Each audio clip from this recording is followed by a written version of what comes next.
In my experience, dressing a display makes a huge difference to how clients react to it. There's a bit of a skill required for placing and grouping items. If you feel you don't have it, find someone who does. I find it works best to invest in some big, good-looking statement pieces.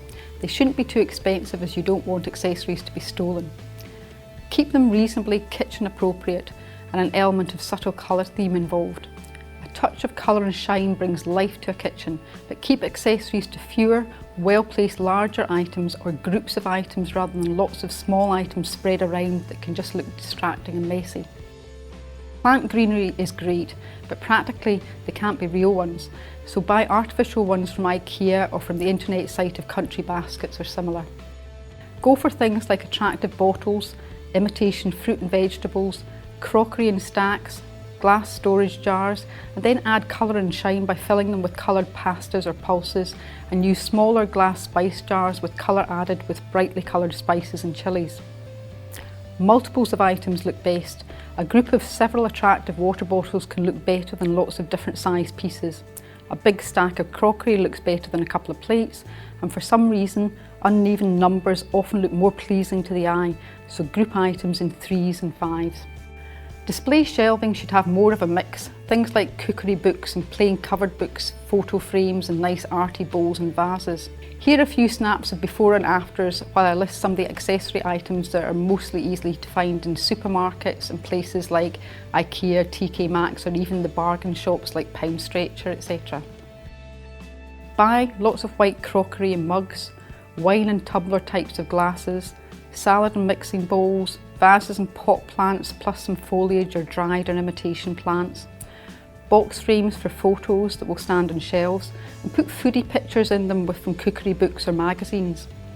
Oils and vinegars, tea towels, salt and pepper grinders, tea and coffee pots with cups and saucers, wooden chopping boards and imitation fruit and veg, baskets and bread boards with bread. If you buy real bread, heavier dough types will just dry out and go hard without moulding and look better than imitation ones and are much cheaper. And finally, cookery book stands and cookery books. Don't underestimate the difference it makes to have one display accessorised internally.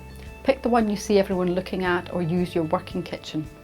Pan drawers are now known as pull-outs to try and educate clients about their use, and if you have them full of dry goods and crockery as well as pots and pans, it shows what and how much more you can store and have access to in comparison to a cupboard where you can't get to the items at the back and have to leave a lot of wasted space between shelves. Various types of tall larders and convoy units also show fantastic accessible storage, but only show their true worth if they're shown full of the types of things that should be stored in them.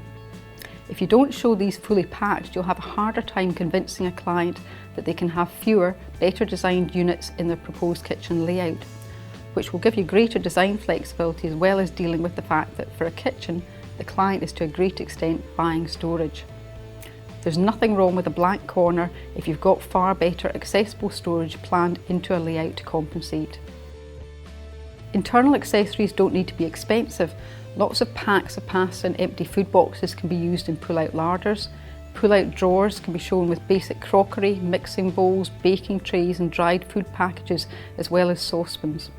Wall units with lots of glasses and crockery, cutlery drawers filled with cutlery and kitchen tools, sink base units with cleaning bottles and cloths, etc. all bring it to life and look far better than having units that look uncared for with random spare parts and samples in them.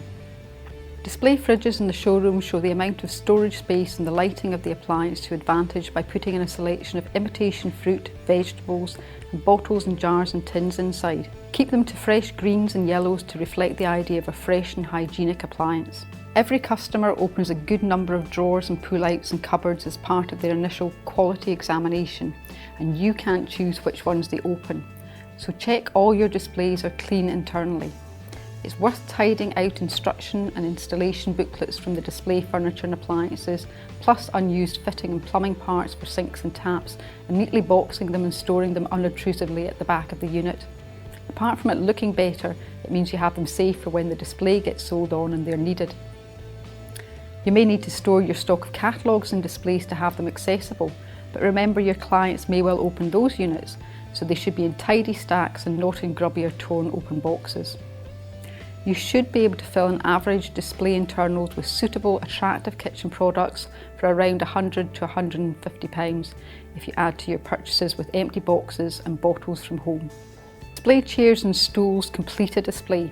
Ensure these show your design awareness, and you also use them for extra sales with your kitchens.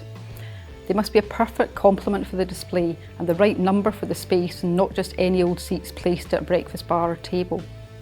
If you've sold a kitchen, then you have a client ready to purchase the other items they need to complete the kitchen and dining area, and you can make extra profit from the sale of these items if you have options for them to choose from. Find a couple of good suppliers and get leather and wood colour samples as well as their catalogues, and use their products in the showroom to show the quality, and you should be able to sell alternatives from the ranges to your clients as well as enhancing your displays. Display feature lighting. Just like chairs and stools, these can enhance the display. We talked of the importance of all aspects of lighting earlier, and you could work with a local specialist. Alternatively, find a couple of good sources for light fittings, and you can make the extra sale of a light as well as having your display stand out by choosing a well-designed light fitting as an additional feature. In summary, your display furniture, appliances and worktops are only a part of the whole. Your setting and accessories are what makes it come to life and enables you to sell your vision to your clients. Be objective about your showroom at all times and really think, what does the client see, and is it a desirable look that will make them want to buy from you? If you don't think that what they see is a true reflection of your product, skill and service, then make changes.